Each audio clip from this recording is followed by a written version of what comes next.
keessatti rakkachaa akka jiran ta'uu ibsaa jiran. Isin dhaggeeffattoonni keenya waa'ee isaanii nu gabaasaa jechuun irra deddeebi'atanii nu gaafataa turtan. Ammaan dura yeroo lama kanneen hidhaman kana haasofsiisnee dhiyeessinee turre. Har'a immoo jaallanneen kan qindeessite qabdii gara sanatti dabarra.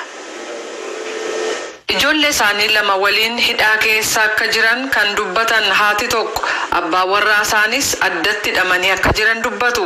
Ijoolleen isaanii inni guddaan waggaa 6 baatii 5 kan lammaffaa immoo waggaa 1 reefu guutaa jedhan. Mana dubartoonni keessatti hidhaman kana keessa ijoollee xixinnoo 32tu jira. Maal nyaachiftuu jedhee gaafadheera. Wallahi abbalati ya hajolle rakkina rajira biya hajolle nyaata lufu nyaati ni saafola ni tasmamu yo ali barro ay gosbra fudan boru gosbra fudan ni jolle daraja jolle rakkina ba kina dira biya sambaro ni tilu kana ratti nyaati sai yo no fudan hali mo kan no fudan ni hali ba hajolle yo fudan hali di isara gosbra ko boru gosbra ko fudan ni hajje la wala haliba jechuun maal jechuun haliba halimi sa hajolle ndo ko haliba ta sa jolle kenna mukan jolle gosi ulo so ta hakimi ngesen mara marani so la bogatti kenna ni sa uffata mo attam gootu ega hidhamne obati ja darbe jettani badai anne mambati ya hafi gosi digna ni lama kenya uffata no ranjiro uffata ma ya fanni se robo fanni frami tina hajolle kenni kulla di ma wala sura rabbaka ke kulla di mani wanda de da no kamo ga ko ka mi roba ta khani si no ta haba ke ni fanni te ya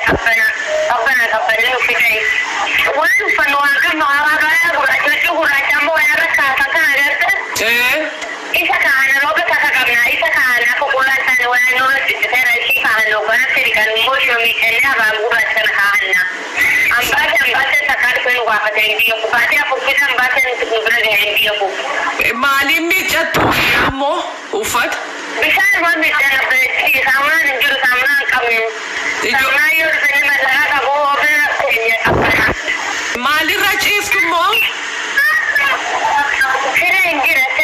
سرا تكرنا مكا دفاعات على هيتي سنة هنا جولين سمنا ونما جولين لما كواتر تكرر سنة جولين وكان ناس يرفع نما يوكينا فحمل يقول ذكرى خيطة وانو فتاني رفتن قبدو وانو فتاني جيرو ولا ما نمرفا نمرفا نفرفا فلا تمرا وريرا رفا أبا منا كيساني وجي ولا رجيتو كات ولا قدرن دي بالبلا بشاكل تبدأ سنان ساتو خنا أغرتي سارين أغرتي بيردن إيه ساتي دماني جرودو مسنجرتاني تدماني وجمان أمنا يباتي جادو بسيطي دمينا مكينيا لمسينيا ولا أكاد كسر جلونا نورغتين بشانو نرغتو بشان مكسان راتي بشان مكسان ماركة تشكتل ثم دناها جولين لنسومو باتنا كله دائما بمقامة تشكتل ما وشو سميتنا بشان موشو نشتنو كنا دناها جولين لنسومو بات كم بدا والله دائلنا مكبيرا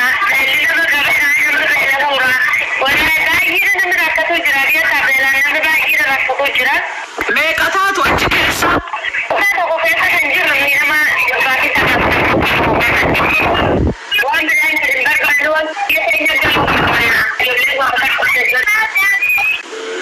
biyya Xaayif jedhamurraa qabamanii mana hidhaa Jiddaa fi Makkaa gidduu Sumeetii jedhamu keessatti egaa hidhamanii baatii 8 walakkaa turaa ka jedhan namni biraan immoo haaluma mana hidhaa sana keessa jiru akka jechuun dubbatu.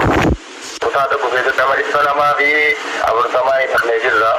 Amma dura yeroo biyyi kun gaarii ture nama 64 qofatti hidhama ture. Nama dhukkubsataan keenya yaala argataan jiru takka jechuudha mana kana keessaa ba'e. Keessatti baatiin guyyaa tokko dhufeellee lolaalee maal rakkatan jedheen beeku. Viidiyoo yookaan suuraan tokko akka agarsiisutti laastikii gurraacha uffattu maaliifi? Sababa uffata waan uffannee bullu dhabuu waan irra ciisnu sababa dhabuuti. Laastikicha maaliif argattu? Laastikii sana waggaa mana nazzafu tuyyuu fida qoshashaan mana keessaa inni qulqulleeffamu hin fiduu isa san qoshashaa keessaa lafatti gad naqeetu mana wal saamee adda kukkutatee irra ciisa namni. Yeroo isin mana hidhaa kana seennu uffata jajjabaan irraa fuudhanii darbanii uffata tishertii kana qofaan seensisanii salumayyuu immoo baada sana irraa ciccitee rumteessa jaappoonni qofaatti nagale namni mukayyafni immoo eesin jechuudha sa'aatii 24 hin qorra jechuudha. Saniif jecha namni qorra ofirraa ittisu bakka uffataa buufnee uffanna nama wal arguu hin danda'u. As keessatti namoota meeqa maraatee as keessa jira amma kan waan tokko lakkoofsa maatii hin beekne firaa wal hin beekne as farankaa takkan arganne as keessa. Maal nyaattu immoo? Akka hin duune akka hin jiraanne namaaf kennanii nyaata. Inni jira biyya kana kuuziin wanni xixiqqoon tokko xixiqqoo wayii jechuudha. Gaafa kaan zayyuun kennanii gaafa kaan hin dhiisanii inni nuu yoo fedhe dhufe walankataa yoo fedhe hin dhiisan bishaan dhuma iddootti fincaan nu dhumna wanna tokko wanni biraan jiru. Isa mana fincaanii keessaa moo? Eegaa isuma jiru. Mana fincaanii immoo hunduma keessaniif ga'u qabdu? Nama 240 kana mana fincaanii afuritu jira. Inni iyyuu gaafa duude maddi warafaa qabannee dura dhaabannee fincaan namni dhukkubsataa kana gidduudha miidhamaa keessatti nu bira. Jechuun kutaa tokko keessa moo kan biraa keessa namoonni jiru? Kutaan walitti taane aanee jira manneen nu kan jirru kutaa tokko keessa nama 240. Gootaan waliin ga'u karaa wal raffisna malee yeroo tokkotti namni rafuu hin danda'u. Lafti simintoodha. Simintoo manaa walitti ijaaramee maragamee jedhe. Jiraachuunis rakkoo as keessatti lubbuu fi harki namaa keessaan baasuun malee filamaan of ajjeesan ture yoo as keessatti. Iyyuma kiyyatti galuun barbaadan. Gama kaaniin jilli Itoophiyaa kan ministirii maallaqaa obbo Ahmad Shideetiin hoogganamu gara Saawudiitti torban darbe imaluusaa sabaa himaa mootummaa akka ta'e faanaan gabaasee jira. Jilli kunis aangoota sadarkaa olaanaa ka Saawudii kan akka ministirii haajaa biyya keessaa biyyattii fi kanneen biroo waliin dhimma hariiroo biyyootii lameenii fi waa'ee lammiiwwan Itoophiyaa Saawudii keessa jiran irratti dubbateera. Yeroo kanattis lammiiwwan Itoophiyaa hidhamanii jiran haalli isaan itti qabamanii jiran fooyyessu hanga danda'ame biyya ofii isaaniitti deebisu. Kana malees lammiiwwan Itoophiyaa murtiin irratti darbeef dhiifama gochuu jedhu irratti mariin adda addaa gaggeeffameera jedha faanaan.